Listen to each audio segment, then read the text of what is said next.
¿No hay nadie? Entonces están todos presentes. 1, 2, 3, 4, 5, 6, 7, 8, 9, 10, 11. 8, 9, 10.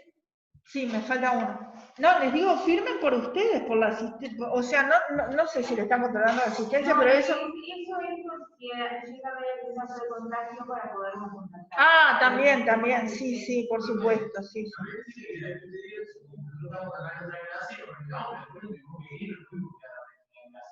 Muchos profesores han contemplado esto de que tenemos un Zoom al mismo día que también tenemos presencial. Sí, no creo que digamos, nosotros tenemos una hora para llegar. Por supuesto, sí, no, eso lo entiendo. Lástima que el otro día no se pudieron quedar. Igual vieron yo les dejé la repetición de la clase. Perfecto. Bueno, entonces, vamos a lo que es la tarea 3, entonces, y lo que se esperaba que ustedes contestaran. Ya habíamos dado, así que corrección.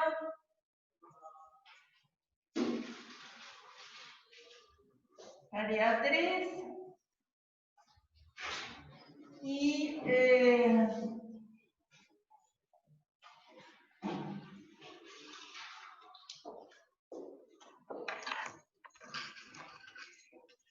dígame, nosotros ya habíamos contestado hasta cuál pregunta, porque llego a diferentes momentos según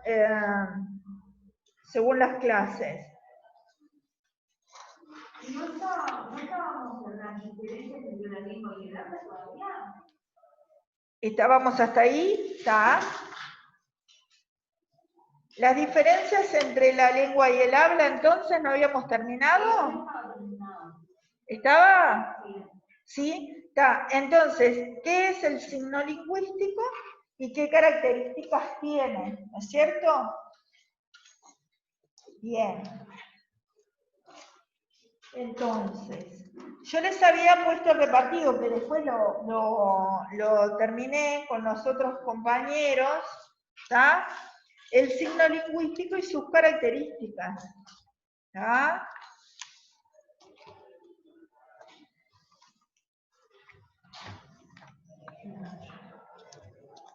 Bien. Si quieren anotarse la idea del signo lingüístico, entonces,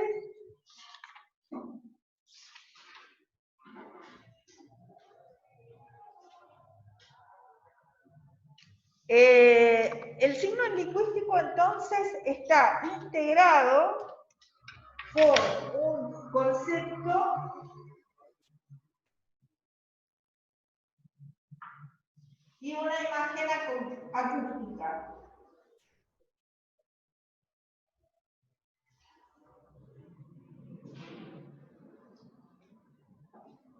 Concepto e imagen acústica, ¿no? Él hace así, la separación. El concepto sería el significado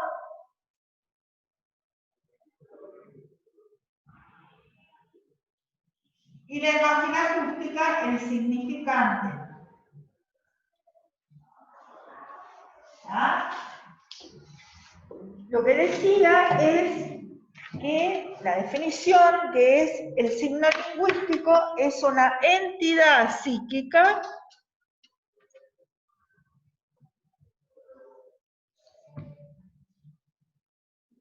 de dos caras.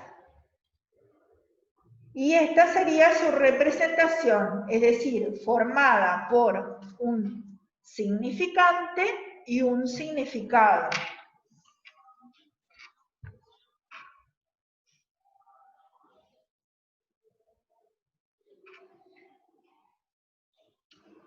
Estos dos términos, ¿tá? Tanto el concepto como la imagen acústica, lo que dice es que son ambos psíquicos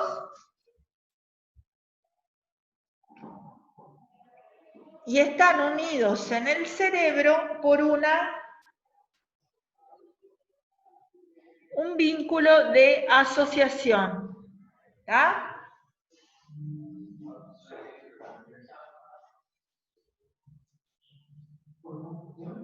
Un vínculo de asociación. Sí. Ahí está. En primera instancia, como está estudiando el habla, sería lo acústico, pero eso lleva a lo que sería escrito, ¿no? El árbol, ¿no es cierto? Sería esa parte el significante. Y el significado, lo que vos tenés la idea del árbol, ¿está? Bien. Y dice que esas imágenes acústicas tienen un carácter psíquico. Psíquico. ¿Está? Y el concepto, por supuesto, también. ¿Está? Eso sería la primera parte. ¿Qué es el signo lingüístico? ¿Qué características tiene? Entonces vamos a poner características del signo lingüístico.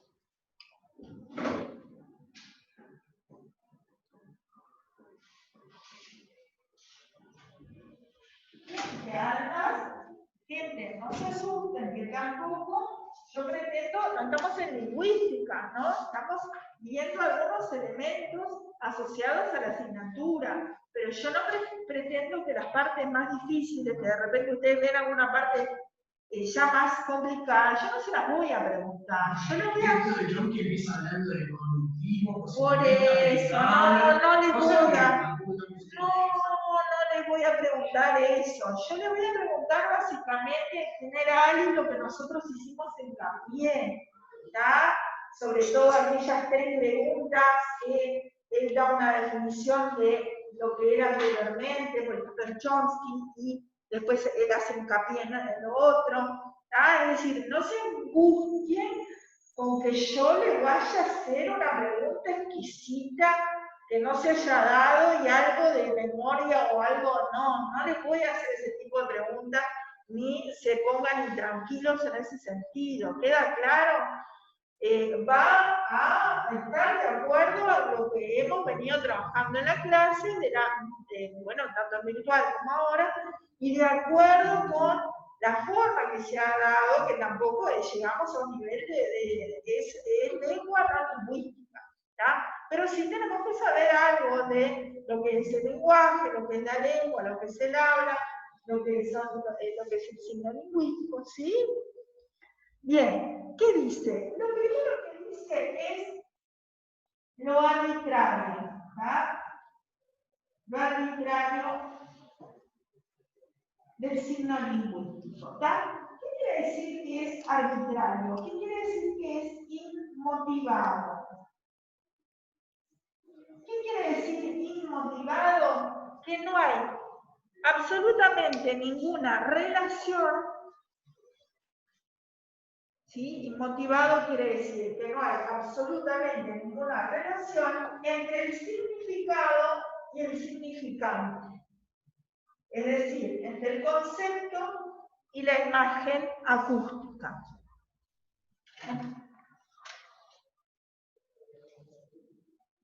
O sea que, por ejemplo, esto no necesariamente tiene que llamarse banco.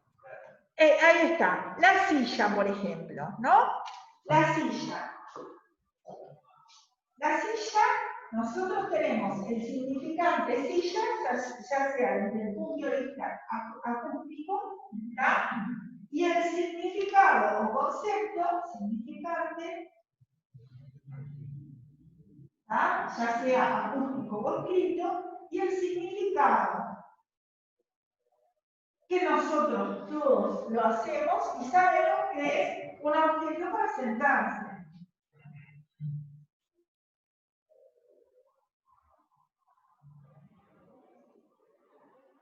¿Tá?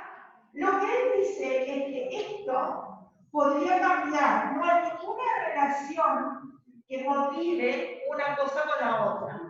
¿Cómo lo saca esa deducción? Bien fácil, yendo a otros idiomas. y en otros idiomas, por ejemplo en el inglés, que no conocemos, una palabra bien sencilla es chévere. No tiene nada que ver silla con chévere. No tiene ninguna raíz común.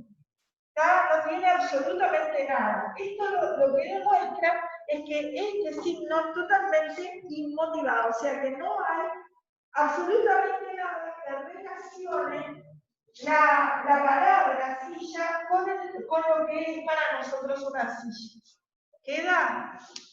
¿Queda entendido allá la compañera? ¿Está?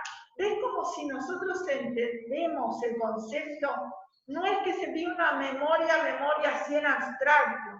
Es entender y, bueno, recordar y explicar. Y si vos me das otros ejemplos, tanto mejor. ¿Está? ¿Entendés la idea?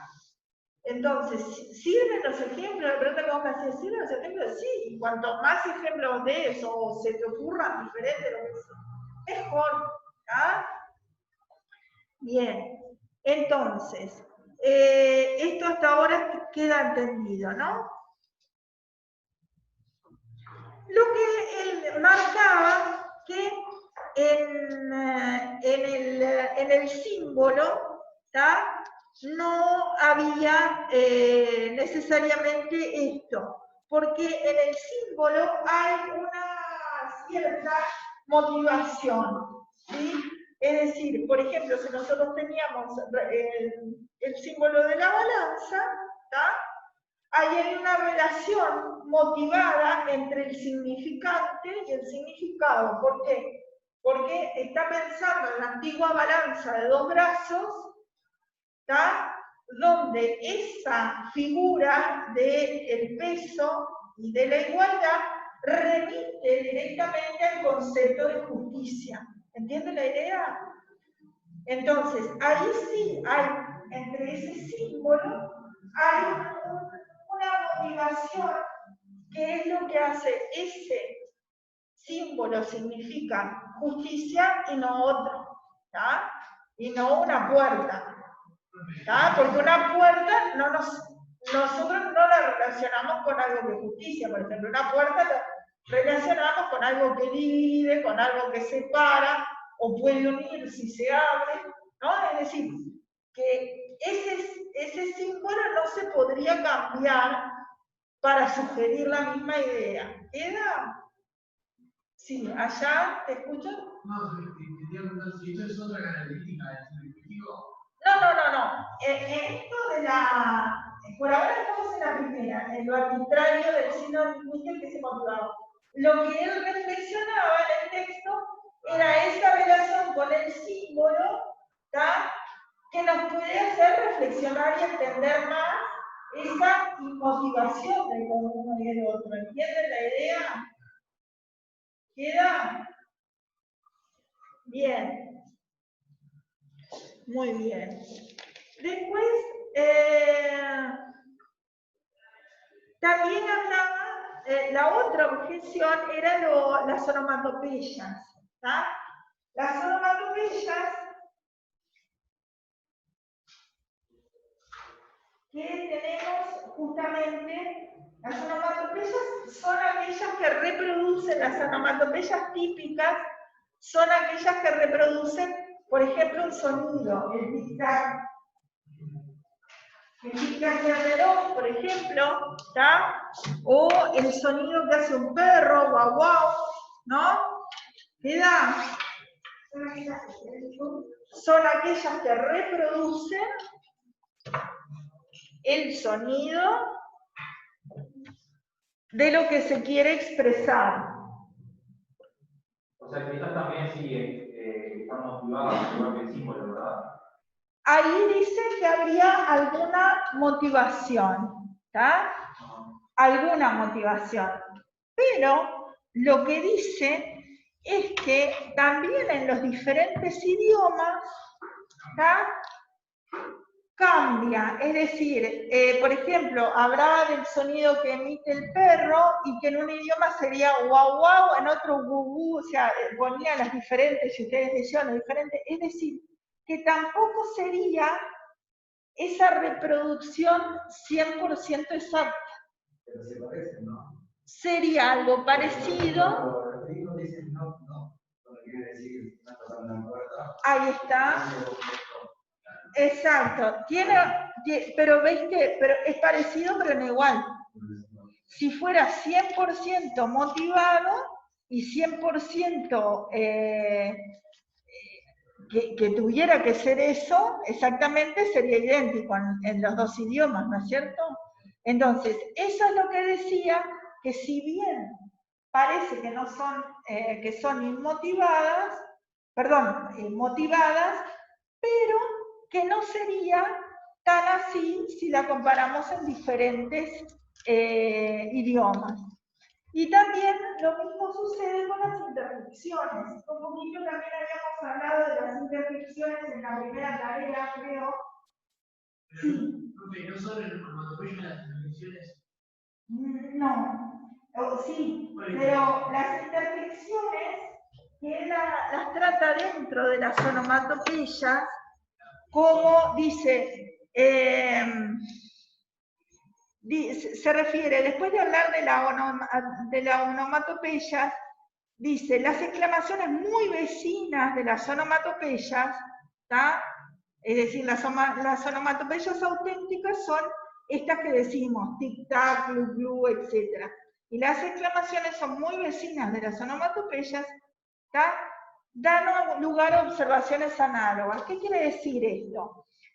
Que él igual sostiene que hay un aprendizaje según el idioma de esa interjección. Cuando nosotros decimos ay, uy, o, bueno, esas palabras, si bien no tienen un significado fijo, dependen de nuestro idioma, porque esa interjección en otro idioma es diferente.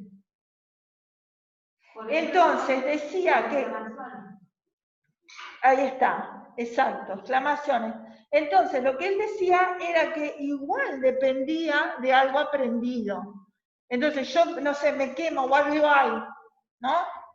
Pero si estuviera en otro país y hablara en otro idioma, diría otra exclamación distinta. Entonces lo que él estudia, dice, si no es igual en dos países distintos, en dos idiomas distintos, quiere decir que tampoco está motivado, ¿entienden? Y que habría una parte que, bueno, sí, es expresión, pero otra parte que es aprendida. Entonces yo digo ay, porque en parte aprendí a decir ay. Y yo, por ejemplo, le contaba ayer a los compañeros de la otra asignatura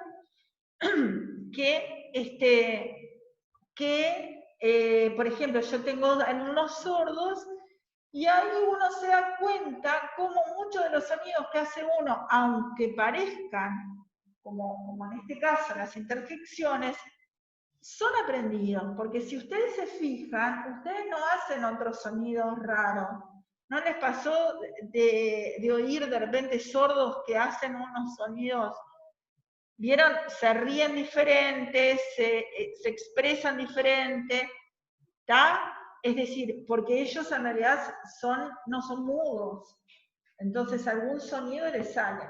Pero como no tuvieron el aprendizaje, los sonidos que les salen no son nuestros sonidos aprendidos de la gente que oye. Lo que pasa es que lo tenemos tan internalizado esto del lenguaje desde chicos que para nosotros es natural. Y cuando me quemo digo, ay, ¿entendés? Pero en realidad es también parte de un aprendizaje. Entender, decir ay y no hacer un ruido gutural, por ejemplo. ¿Entienden la idea? ¿Queda en esta explicación la idea? Es decir, que también entonces hay como un aprendizaje de esa forma de decir. ¿Queda? Y al cambiar según los idiomas también hay una inmotivación. Es decir, que motivado es aquello que te sale espontáneamente por ser humano, ¿no? Entonces la gente sorda, por ejemplo, podría decirse que es motivado. Pero que... El sonido que le sale es totalmente libre, porque mismo la risa es totalmente diferente. Sería motivado. es libre, o sea, no hay un esquema. La motivación es la relación entre esto, que es el significante, y el significado. ¿Tá? Entonces, lo que él hace es ver si en otras cosas pasa esto. En esto sabemos que no hay ninguna relación entre el significante y el significado. Entonces dice que es arbitrario, es decir, inmotivado. ¿Tá? Va a las onomatopeyas y va a los otros idiomas. Y dice que también sería motivado porque cambian un poquito también. Y en las interjecciones lo que yo decía sería lo mismo. ¿Tá? Es decir, como que no tendríamos una libertad y reiteramos ese idioma hasta en las interjecciones. Y es así hasta, yo no sé si algunos de ustedes tienen bebés, nosotros cuando hablamos con los bebés, pasa lo mismo, repetimos el idioma nuestro. No repetimos, no empezamos a hablar como hablan ellos. ¿Entienden la idea? Sí. Usted puso el ejemplo, digamos, del símbolo de la balanza como algo bien ilustrativo, ¿no? Sí. Pero también puede haber símbolos que no sean tan ilustrativos. No por ser símbolo es muy ilustrativo. Pero es un símbolo menos ilustrativo, ¿verdad? Sí, te entiendo, tenés razón, porque los símbolos siempre tienen algo de cultural.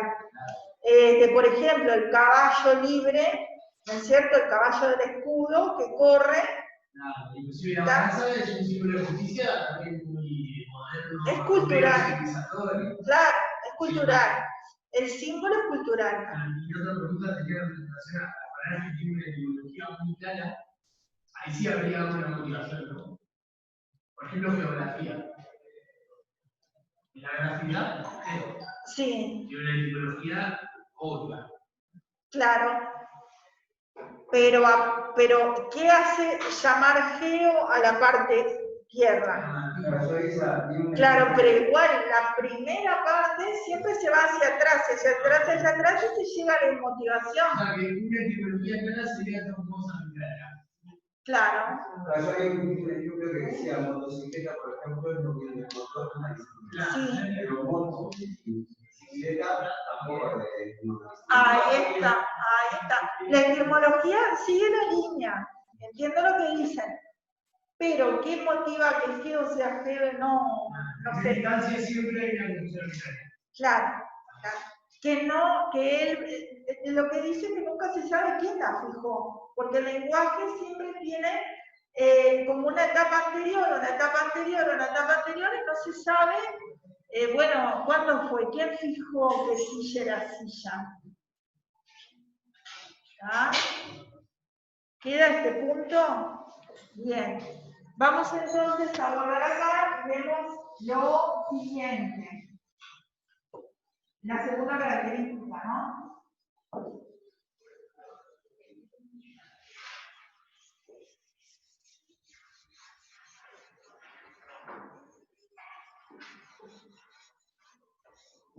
Después tenemos entonces la segunda característica es que dice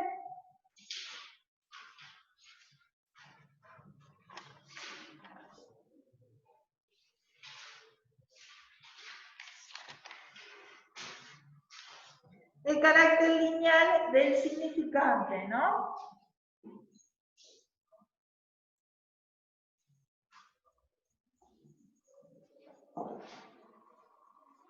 Del significante.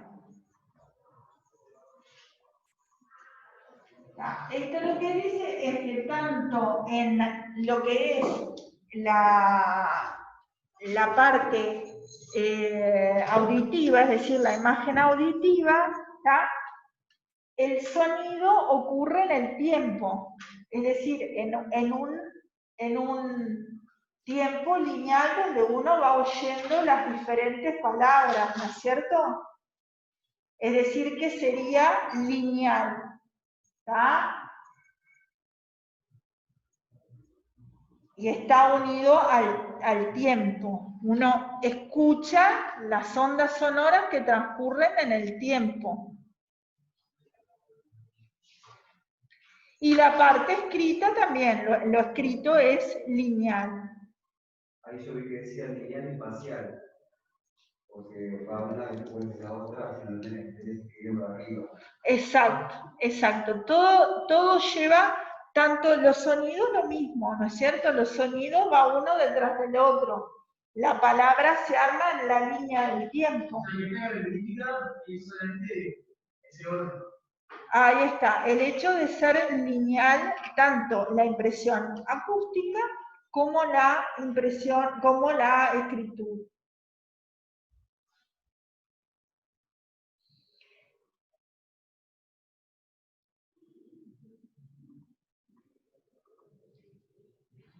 Dice que se desenvuelve en el tiempo y tiene los caracteres que toma del tiempo. Representa una extensión y esta extensión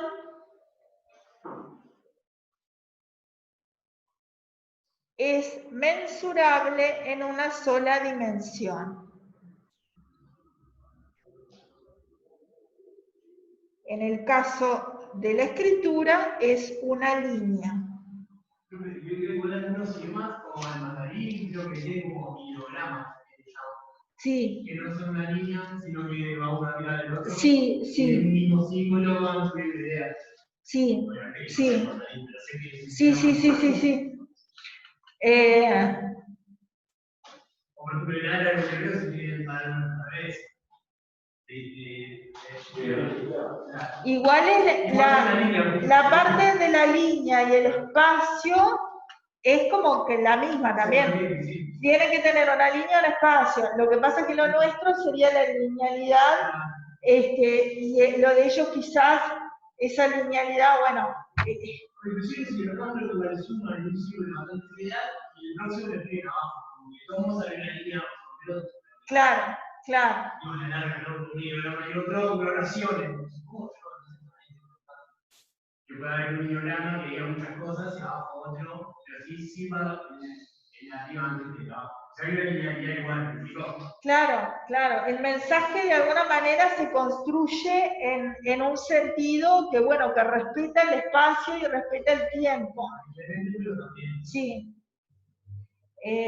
Bueno. Bueno, este queda entendido, ¿no? El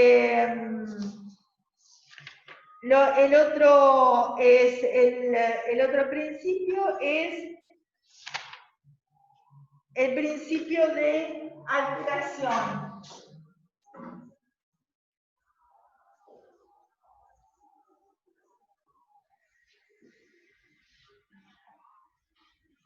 Ustedes saben que, por una parte, están dos elementos que parecen ser diferentes y contrapuestos, pero en realidad están juntos. Uno es la inmutabilidad del signo lingüístico y otro es la mutabilidad. ¿Cómo se explica eso?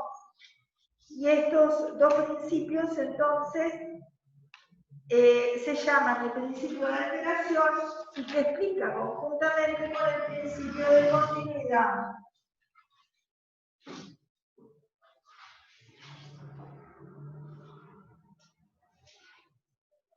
¿Cómo se explica esto? El principio de continuidad de la lengua sería ligado a la inmutabilidad.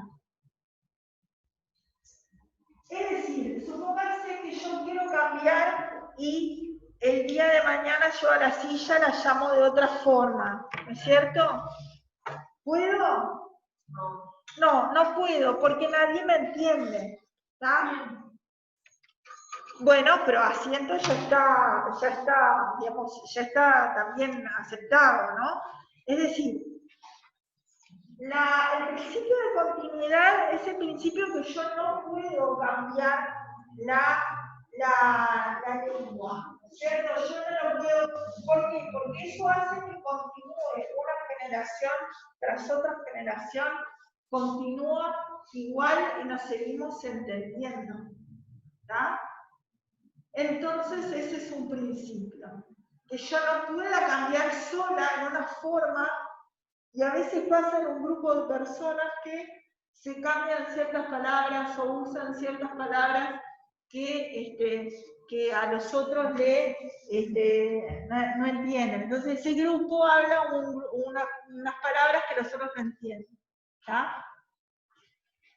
Pero queda en eso, no se extiende al resto de la gente. Entonces eso es para asegurar la continuidad de la lengua. Pero por otra parte, ¿sí? La mutabilidad está unida al principio de alteración, sostiene que la lengua está en permanente cambio. ¿Por qué? Porque ustedes mismos no son tan jovencitos, pueden ser testigos de hay una cantidad de neologismos nuevos, por ejemplo, ligados a la computación, hay una cantidad de elementos que son nuevos, ¿tá? Que antes, cuando ustedes eran chicos, de repente no había tanto. Por ejemplo, del inglés, por ejemplo, chip, ¿hace cuántos años que está la palabra chip? ¿No? Ahí está, porque ya se hicieron parte de la lengua, ¿no?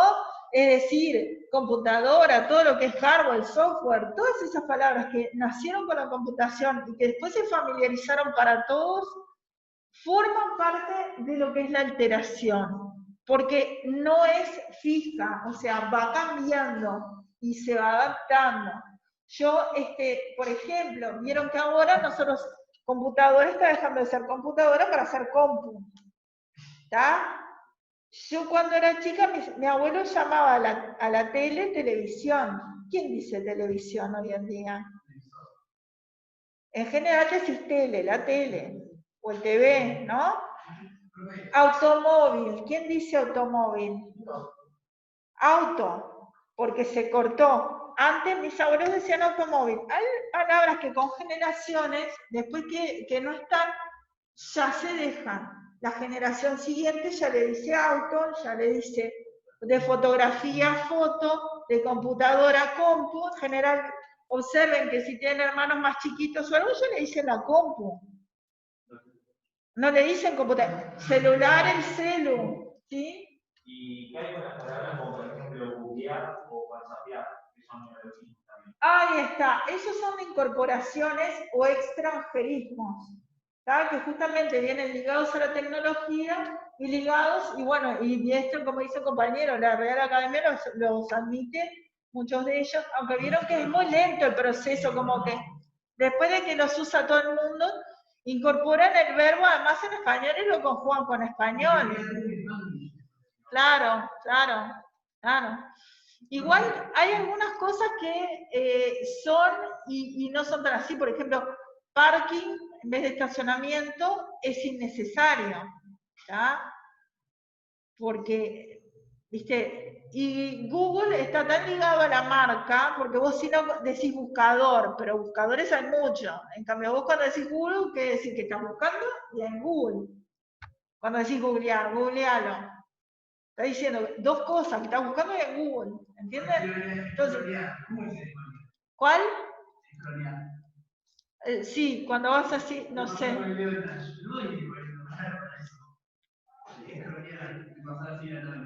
Ah, sí. Pero viene en inglés, Sí, la verdad que no sé. Habría. ¿Cuál es el sentido de la cosa en español? No, ¿de qué? En realidad, está en el familia. Y vos si querés mandar ¿qué onda? ¿Cómo le decís vos? ¿Cómo qué? No, le iba a preguntar ya que del lenguaje inclusivo. ¿Qué tal inmutable o inmutable es el lenguaje inclusivo? Claro, eso demuestra justamente el principio de alteración, ¿no? Que quizás en un futuro, en vez de los o las, que es les. O sea, eso capaz que dentro de unos años se produce. Igual hay que ver cómo se va desarrollando y cómo se va admitiendo eso dentro de lo que es el mecanismo de esa alteración. Pero que cuanto más gente consciente lo use, ahí es cuando más consideración se tiene también para después aceptarlo. Exacto, exacto. La diferencia sería entre mutabilidad y mutabilidad, es de que vos no podés dedicarte a inventarle palabras a las cosas, o no te van a entender, pero podría pasar a ser mutabilidad cuando todos empezamos a repetir la palabra nueva. Exacto, exacto, exacto. ¿Ah? ¿Queda?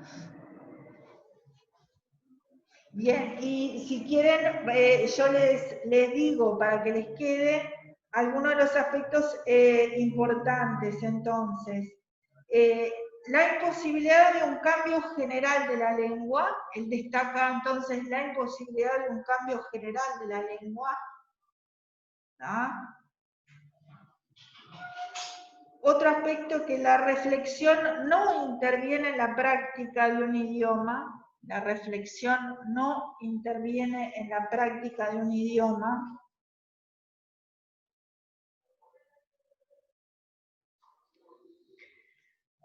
Los sujetos son inconscientes. Los sujetos son inconscientes de las leyes de la lengua. Sujetos son inconscientes de las leyes de la lengua.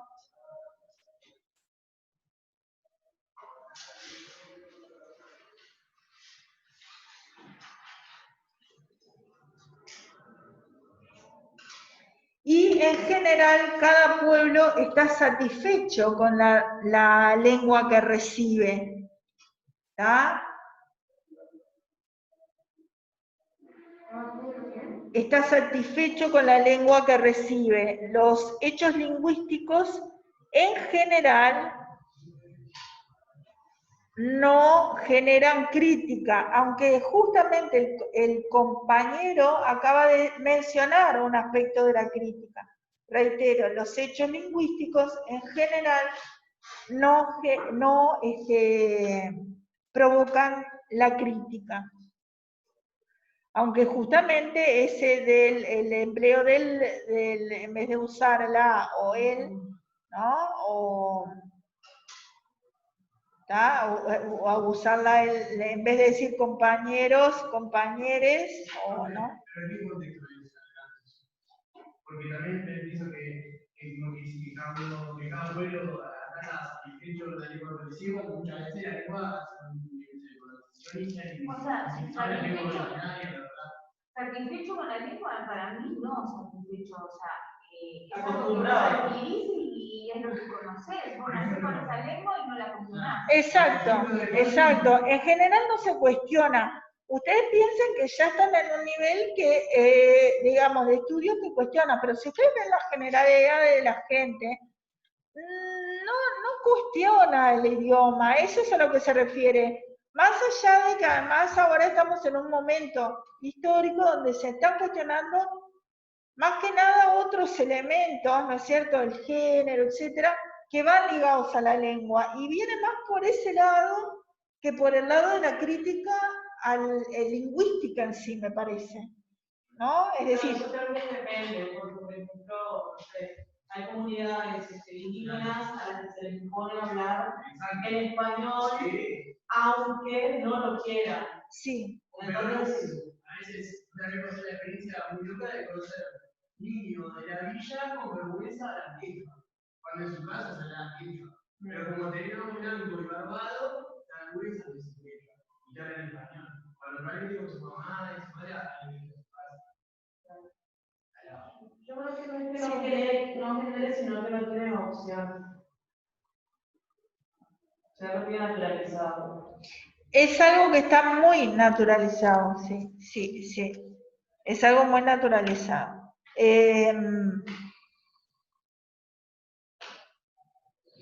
Es muy complejo. Ahora, yo creo que más que nada viene, ahí está, o la parte de...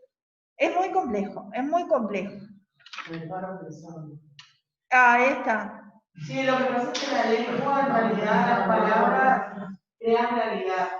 Por eso es la importancia del lenguaje inclusivo. Pero La eso importancia de otras cosas, ¿no? no, pero esa visión performativa que dice Juli es posterior a la organización. Por eso hablar del contexto del autor. Porque cuando se escribe esto, no se habla de carácter performativo. Por supuesto, por supuesto, por supuesto. El lenguaje va unido a los hechos sociales. Claro, eso lo he hecho. Exacto, muy bien, muy bien. Bueno, todo eso, por ejemplo, si ustedes quieren en el parcial incluirlo y todo eso, yo nunca les voy a poner que está mal, ni mucho menos. Esas reflexiones que de repente las unen a otras disciplinas, si ustedes la quieren, viniendo al caso, por supuesto, como estamos hablando ahora, no está mal incluirlos, al contrario, sumaría puntos a lo que es un escrito, ¿no es cierto? ¿Ah? Bien. Son 4, entonces. Sí. Bien, y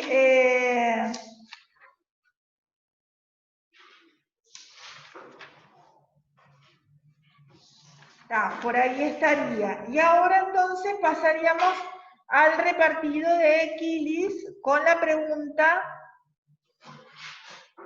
Bueno, me falta la pregunta número 3, que es explicar las 9 reglas para la selección léxica según el repartido 7 de Casale. Eso sí, creo que no les debe haber presentado mayor problema, ¿no? No, Porque porque eran los conceptos, el significado. está, era muy fácil, y eso también se las puedo preguntar, y ahí tienen para hablar un montón. Bueno, lo de eliminar comodines. Mirá, por ejemplo, yo les contaba ayer al otro grupo también que teníamos, yo tengo un hijo que está haciendo diseño. Entonces me comentaba el otro día para hacer una entrega, la parte no del contenido en sí, sino justamente la parte lingüística. Me decía, él puso en una parte, dice, sí, bueno, abuelo de pájaro, ¿tá? Por ejemplo, y yo le dije, no, sacá eso de abuelo de pájaro, que a ver quién se da cuenta por qué yo le dije que saque eso de abuelo de pájaro. Cuando uno está haciendo, por ejemplo, un trabajo que quiere tener la seriedad de una monografía o la seriedad de una entrega, ¿no? ¿Qué les parece? Es algo coloquial que no vaya. Ahí está, porque es una metáfora que nosotros usamos en el habla cotidiana y que la entiende todo el mundo. Pero en realidad, cuando vos vas a hacer un estudio más serio o un estudio que pretende ser, digamos, ligado a algo técnico, es preferible no usar la parte de metáforas, ¿no? Entonces podemos poner, como acá algunas en otro sentido, pero no hablaba de las metáforas, pero sí hablaba de poner, por ejemplo, en primera instancia o en una primera lectura, nosotros podemos apreciar, ¿no? Entonces él cambió eso, es decir, no emplear metáforas es un buen concepto cuando se trata a la hora de tratar de hacer un trabajo más riguroso en el sentido, por ejemplo, ustedes que son de geografía, también de repente no emplear metáforas para hacer un trabajo más serio. En lo que es el yo majestático que ustedes trabajaron en el parcial, en realidad yo les digo que yo, por ejemplo, soy magíster y tengo, bueno, el trabajo está lo pueden googlear, está en internet, que lo boludearán. Y, por ejemplo, el yo majestáticos en general en trabajos serios no son tan recomendados, sino en la tercera persona del singular. Por ejemplo, se llega a la conclusión, se estudió que tal y cual cosa, se averiguó, ¿no? Es decir, no usar ni ese yo en primera persona del singular, ni el nosotros como plural majestático. Queda mejor siempre y más mejor nivel, más adecuado, el tercera persona del singular. Pero claro, depende también un poquito de lo que les...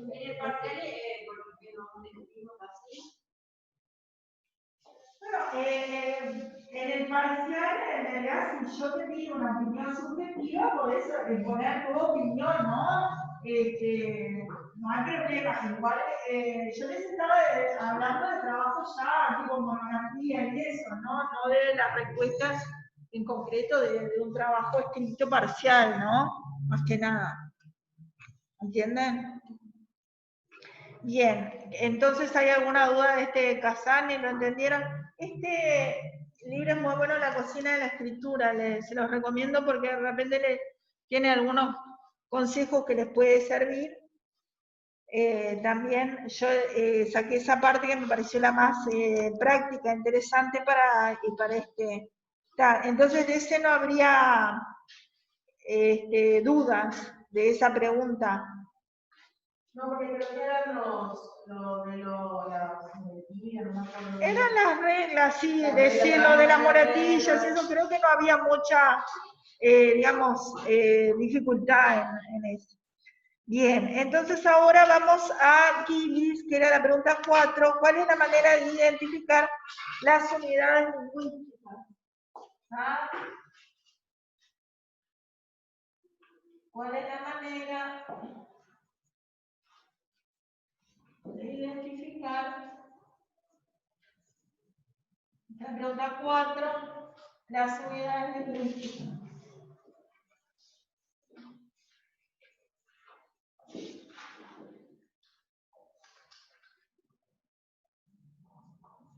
¿Ah?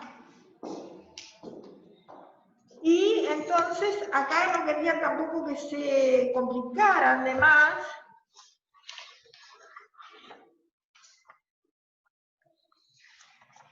A ver, ¿dónde está?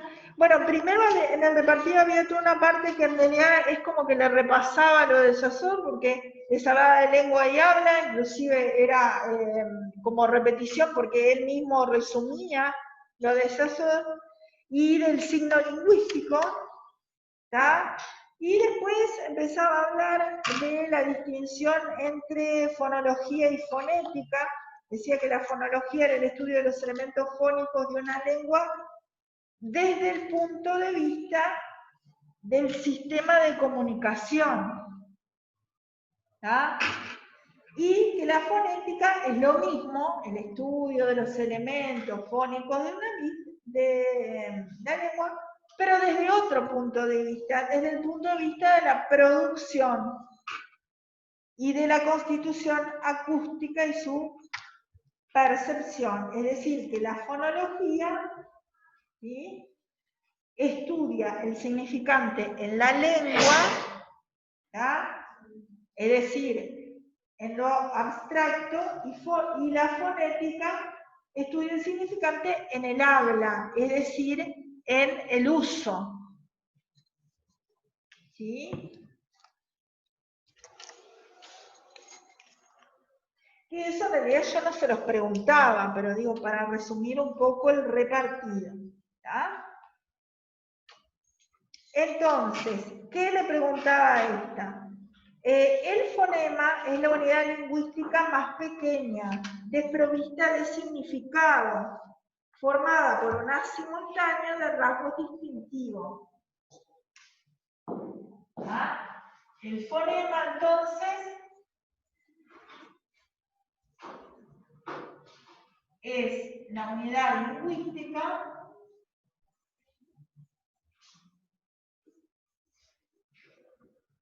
acá. Entonces, en vez de haberle puesto unidad lingüística, le podría haber puesto de los fonemas. ¿Tá? La pregunta es la unidad lingüística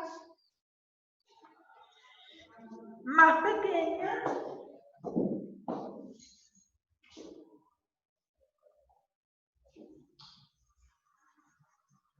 Entonces ahí no había que poner lengua y habla, signo lingüístico, porque, son unidades lingüísticas también. Sí, aunque la pregunta más que nada, después habla, vamos a ver ahora, que primero habla del cambio de letras, después habla del cambio de palabras, ¿tá? Por oposición y contraste. Pero de la primera unidad lingüística que habla, que es esta, el fonema, es la unidad lingüística más pequeña, ¿tá? Después tenés morfema y la palabra. Pero sabes que yo no lo entendí así. Yo de hecho puse que hablaba de la conmutación o algo así. Sí, ahora vamos a hablar de eso. Del significado. Ahora vamos a ver que puede haber conmutación en los fonemas, ¿está? Formado por un haz simultáneo de rasgos distintivos.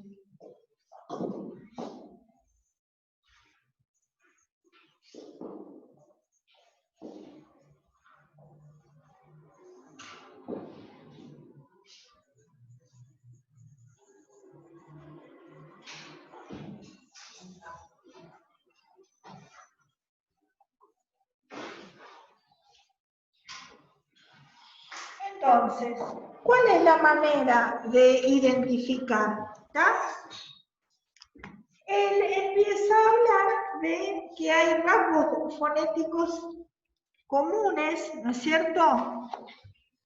Yo esto no espero que se lo sepan ni aprendan. Empieza a hablar de lo que es las palabras y la forma como se articulan. Por ejemplo,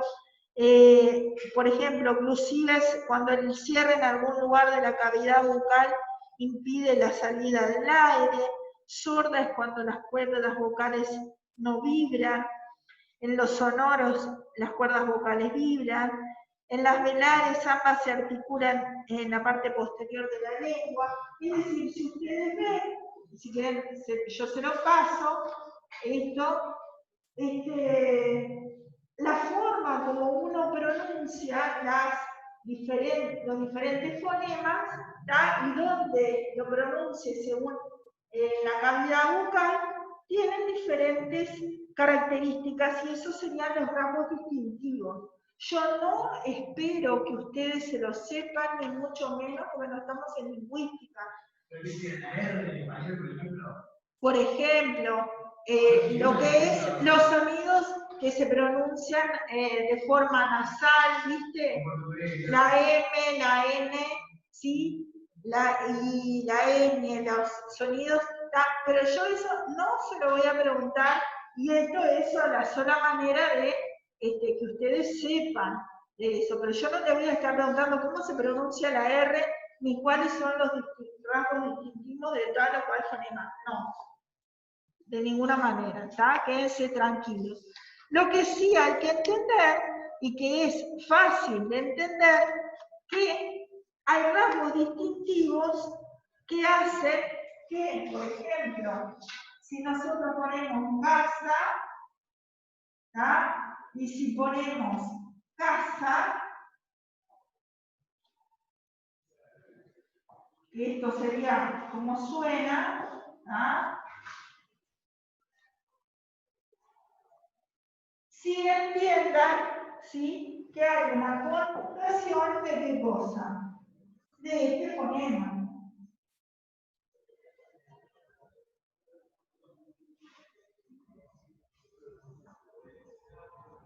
Del fonema que por el fonema K. No importa esto, cómo lo pronunciamos y todo eso, no lo voy a preguntar, ¿está? Con esa conmutación de un fonema por el otro, ¿está? Al sustituirlo, ¿qué pasa con esa sustitución? ¿Cómo?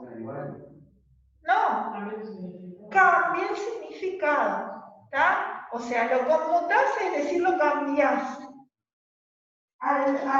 Por la sustitución cambia el significado. se produce el cambio de significado. Eso es lo que quiero que ustedes sepan, ¿no? Que se sepan todas esas partes de, ¿tá? No les voy a preguntar tampoco qué es la fonología y la cosa, no se lo tienen que aprender de memoria, ni mucho menos. ¿Entienden cómo la compañera? ¿Entendés cómo yo te digo que es algo? Sí tenés que tener memoria, pero ¿entienden cómo es algo que uno está razonable? ¿Entienden? Igual todo esto es una parte mínima del tamaño que tenía cada cosa. Entonces no tenés que leerlo todo. ¿Sabía? Claro, claro. Bueno, bien. Yo sé que el tiempo fue muy poco. Yo sé que el tiempo fue muy poco. Claro, a 1,5. claro. Yo lo sé. Se produce entonces el cambio del significado. Es como palo y palo en portugués. Ahí está, que vendría a ser. Que lleva la A con el palito, que suele decir una saque, pan. Ahí o está. pavo. El palo o pan, pero ahora decir pavo pan. Ahí está. No es lo mismo, Claro, entonces ahí el cambiar un sonido cambiaría entonces el significador que está. Presenta la manera de escribir pavo.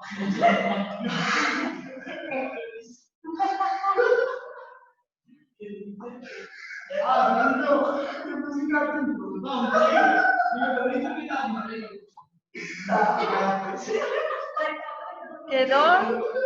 Yo les voy a decir que yo viví un año en Brasil, así que no crean que soy ingenua a lo que están diciendo. Bueno. Estuve en Salvador de Bahía y en Brasilia. Sí. Porque hay partes de Brasil que suenan latino y otro que no. Con la R también es argentino, ¿no? Sí, mirá, yo cuando en Salvador de Bahía estaba, me acostumbré como ellos decían, yo acá, viste que uno estudia una cosa en teoría y allá pronuncian distinto, aparte rapidísimo. Y entonces decían, boa tarde, boa, me decían en Salvador de Bahía. Me acostumbré a hablar así.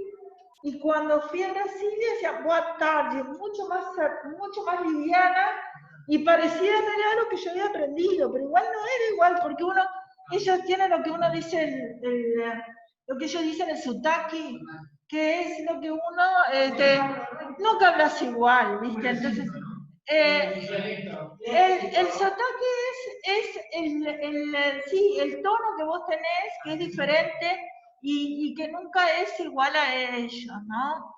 Porque vos, por ejemplo, verías, por ejemplo, arroz, y no sabían lo que era, ¿no? Y entonces, me acuerdo que estaba en un supermercado, ¿y dónde está el arroz? Y no sabían decirme. No puede ser que no haya arroz en el supermercado. Y yo después lo conseguí, lo traigo a la caja.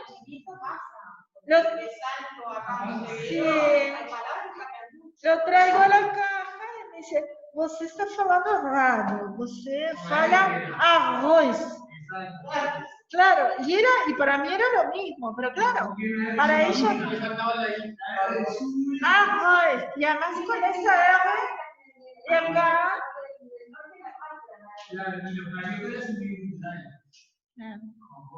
Sí, pero en el sur arrastra la D y en el norte se la coloca. Claro. Ahí está. Y entonces está, y eso es lo que tiene, esos cambios que, y además que hay gente que es, no todo el mundo, porque de repente si uno iba a la universidad, chacha, me pasa lindo, si uno iba a una universidad o algo era más fácil de que te entiendan o que más fácil de estar abierto al sonido. Pero no se olviden que la gente en general no está abierta mucho a los sonidos, porque está en sus cosas, era como un poco hablábamos hoy, que no está en eso, entonces no te entiende tampoco se mira mucho en, bueno, claro. Bueno, gente, Pero por hay gente que pasa, nos hablamos del tema de la lo que se cuestiona no el lenguaje. También cuando hablamos de las palabras nuevas, Sí, tampoco hablamos muchas veces de las funciona, las incorpora sin cuestionarlas. claro, claro. Son muy pocos, yo voy a una palabra, no, hasta capaz que nosotros mismos que la estamos tampoco lo relacionamos. Una palabra como cambiar o algo así. Sí, sí, No, sí. está de moda y la quiero. Sí, sí, sí, sí, sí. Sí, y la empezás a usar porque la usa todo el mundo.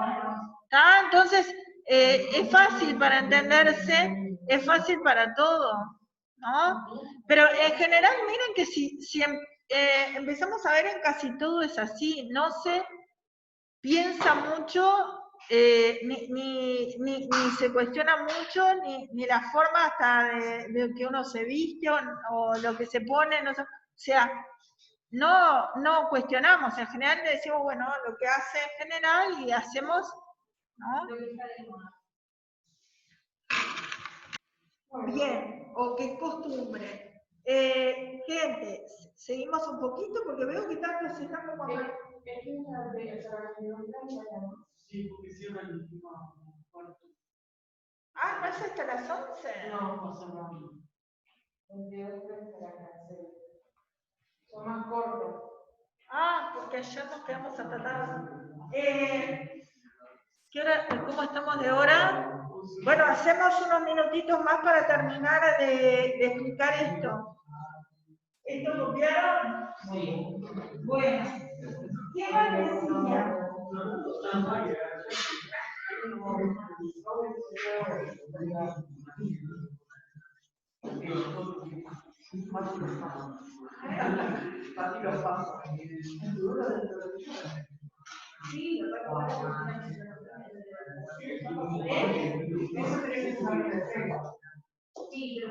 Bien,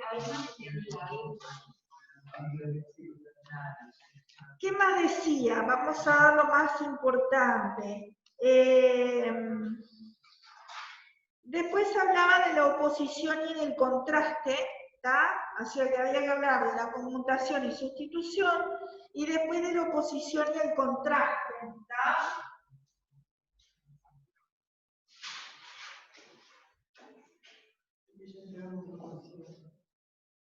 Y hablaba, por ejemplo, de lo que era el cambio en el sintagma y en el paradigma. Entonces, por ejemplo, ponía la Casa Blanca es bonita.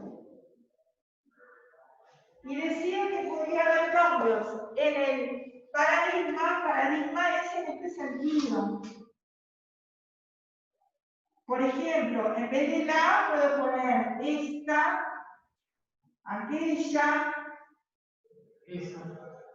esa, ¿no es cierto? Pero no puedo usar las dos juntas. Yo no puedo decir la, aquella casa. ¿Tá? Lo mismo el artículo. Yo uso el femenino singular, pero no puedo decir las casas, ni tampoco el casa. O sea, que ahí hay un respeto a lo que es el orden sintáctico que yo tengo que respetar para que se me entienda, ¿no es cierto? Los cambios en este sentido son los cambios en el sintagma. Y los cambios en este sentido son los cambios en el paradigma. Bueno, y decía que también en este sentido se podía cambiar por barca, ¿ah? Y otras cosas que ponía acá, ¿cierto? Es decir, ahí estaba hablando, en la pregunta original de las unidades lingüísticas, bueno, acá estaba hablando de cómo se podían por oposición, ¿tá? Cambiarse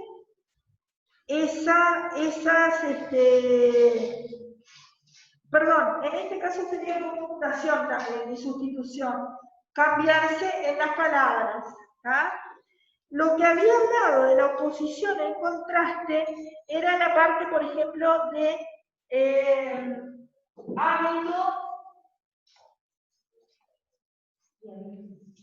hábito, y habito. ¿Tá? El hábito, al tener una esdrújula, puesto que se acentúa acá, es un sustantivo. Yo tengo el hábito de comer muy tarde en la noche, ¿no? Un hábito es algo que haces. Sustantivo, que quiere decir costumbre. Tengo la costumbre de hacer tal y cual cosa. Hábito es, al ser aguda, ¿tá? Es el verbo habitar en la tercera persona del singular del pretérito imperfecto, perdón, pretérito perfecto simple. ¿Por qué se da el pretérito perfecto simple? El pretérito, recuerdas que es en un momento en el pasado. Sí. Y habitaba era el imperfecto. Habitaba es el pretérito perfecto simple o indicativo. ¿Ah? Sí, del pasado. Ahí está, es el pretérito perfecto simple. Si no sería habitaba. Y habito con la acentuación grave, ¿tá? Yo habito en una casa, ¿tá? Por ejemplo, que sería también un verbo, habitar, ¿tá? Presente, primera persona del singular, ¿tá? También del modo indicativo, por supuesto. ¿tá? Entonces, lo que decía que por este cambio de lo que era la diferencia fonológica entre estas dos unidades, ¿tá? Generaba por las sílabas acentuadas, ¿tá? E inacentuadas, ¿tá? Una diferencia. ¿Vieron cómo si lo leo como está en el texto parece muy difícil? Pero si nosotros lo vemos acá, ¿tá? Estamos hablando de las sílabas acentuadas y las sílabas inacentuadas, y que cambia, ¿tá? La acentuación en la palabra. Eso es contraste. Ahí está.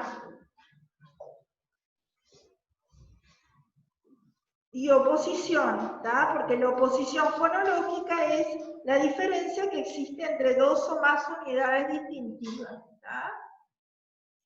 ¿Qué puede ser ay, también, ¿no? ¿Cuál? Ay. Claro, pero ahí te cambian los fonemas también, ¿no? Claro. Después hablaba de la parte de los morfemas, que no se las dije, que hablaba la parte de morfemas, por ejemplo, la palabra gatita, el morfema, la morfema es una unidad de sentido, morfema lexical quiere decir de significado, lo daba gat, ¿tá? Que es el felino doméstico.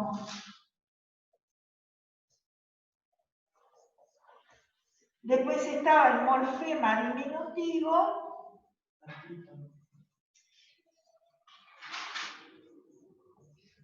y, ¿tá?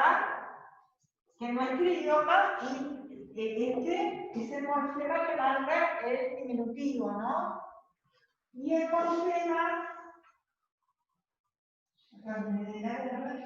morfema de género da. Entonces, lo que decía era lo siguiente, que nosotros, teniendo este morfema lexical, ¿tá? Si el felino, por ejemplo, si nosotros hagamos el diminutivo, ¿tá? Nos queda gata, ahí nos cambia el significado, ¿Por qué nos cambia el significado? Porque estamos hablando de un felino adulto femenino. Si cambiamos el morfema de género, aunque no cambiemos el diminutivo, también cambia algo del significado, porque quiere decir que cambia el género, que es un animal pequeño, pero masculino, si ponemos la O, queda. Entonces, cada cambio que había ahí, también entonces cambiaba en esa unidad que es el morfema, al cambiaba entonces también el significado. Cuando decimos el posmodernidad, el prefijo es un morfema de... Sí. El posmoderno o de neonazi. Ese sería un prefijo. Un prefijo es un morfema. Sería el prefijo. Sí. Prefijo no es más exacto. De que en realidad no. En los temas no sería. No sé por qué no. Ese lo llamamos prefijo. Porque digamos el caso son como, no sé cómo explicarlo, pero para mí es como el complemento de los significados. Sí, pero sería, por ejemplo, digo así, podríamos decir que el morfema que señala el prefijo. Pero saliendo de los prefijos, yo digo un homogeneizante. Sí, ante. Es un morfema. Porque le agregás esa. Claro, homogéneo. Esa. Sí.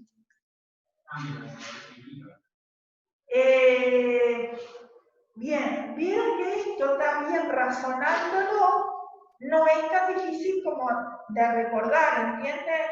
Entonces la pregunta por acá quedaría contestada. Y la última pregunta, que cuál era la postura de Lunfin en relación al uso de la lengua. Yo no sé si da para hacerlo o la quieren ver grabada, como quieran. Sí, si no nos dejan adentro encerrados, yo en unos minutos trato de sintetizarle. No sé, como ustedes quieran.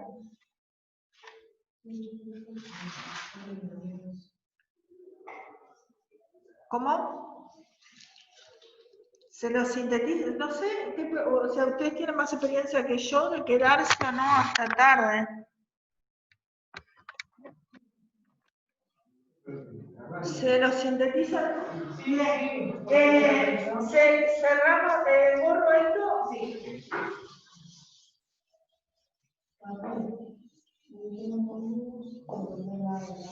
Bien, la respuesta 5, entonces, a lo que se refería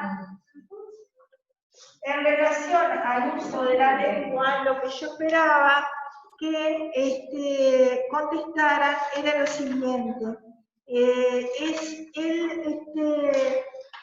Había dos partes principales, una que decía de cómo empiezan a hablar los niños.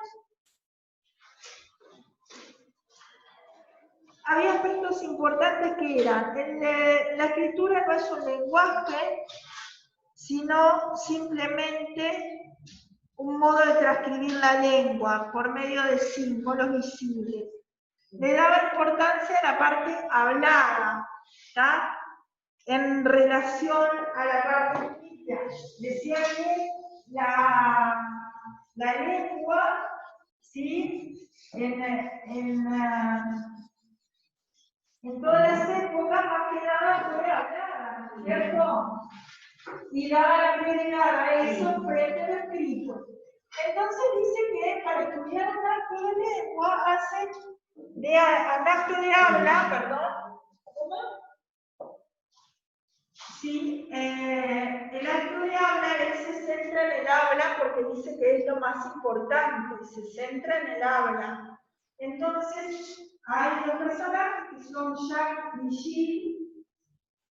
Jill lo dice que desea una manzana, desea comer una manzana.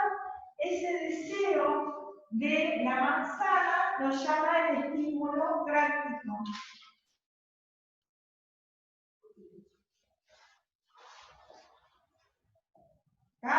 Si ella fuera muda, o si actuara como un animal, tendría una reacción, ¿tá? Que sería justamente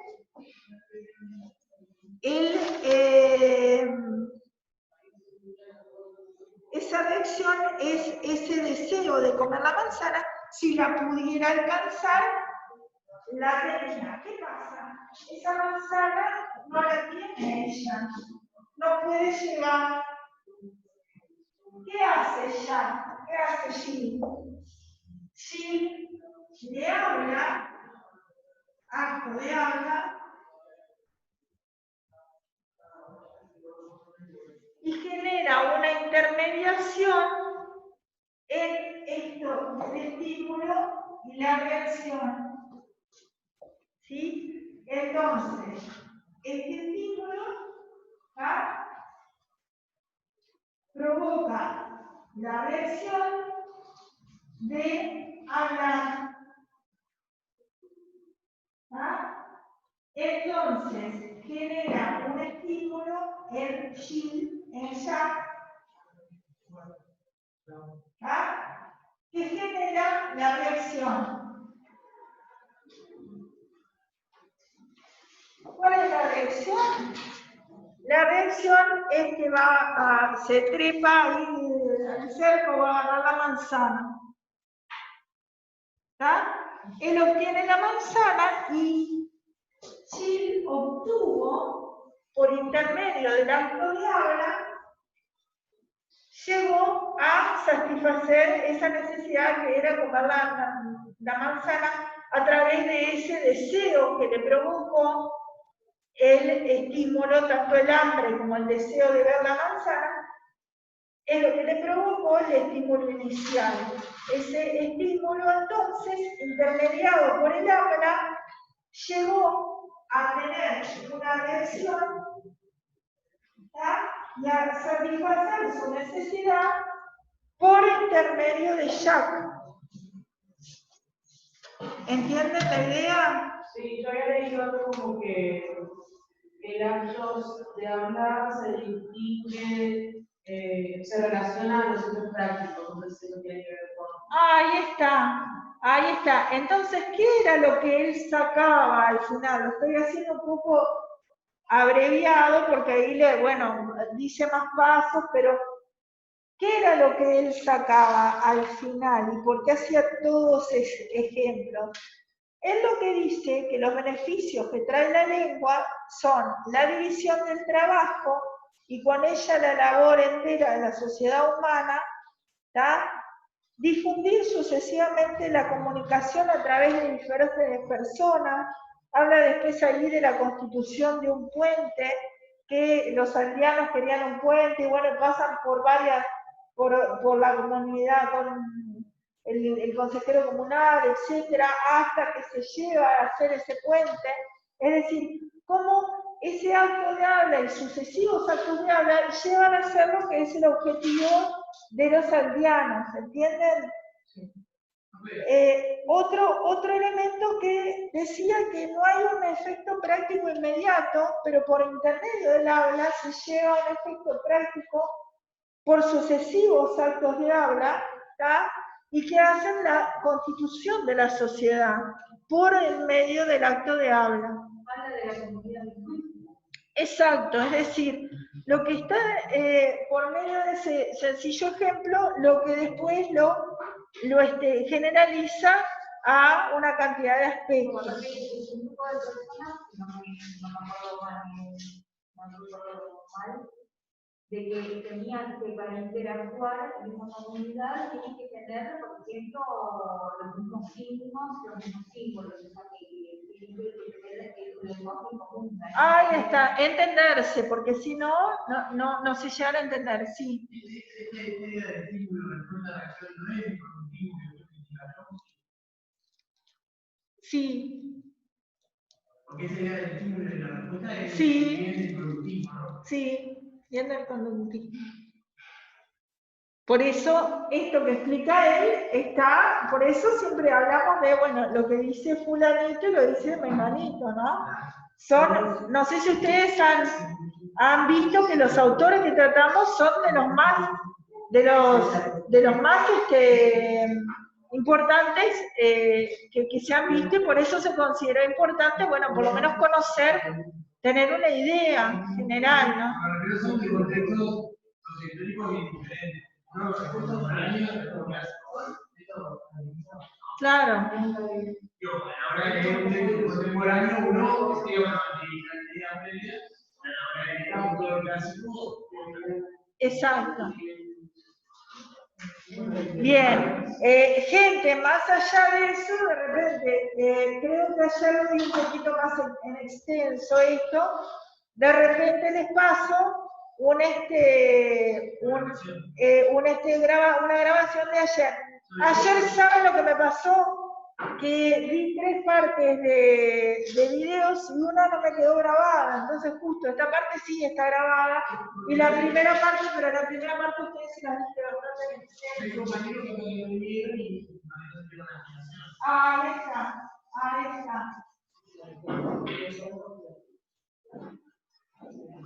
Bueno, entonces les digo, hasta el martes que viene, y yo les pasaría esto a como siempre, ¿vale? De nada, que pasen bien. Alrededito, hasta el martes que viene. Chao.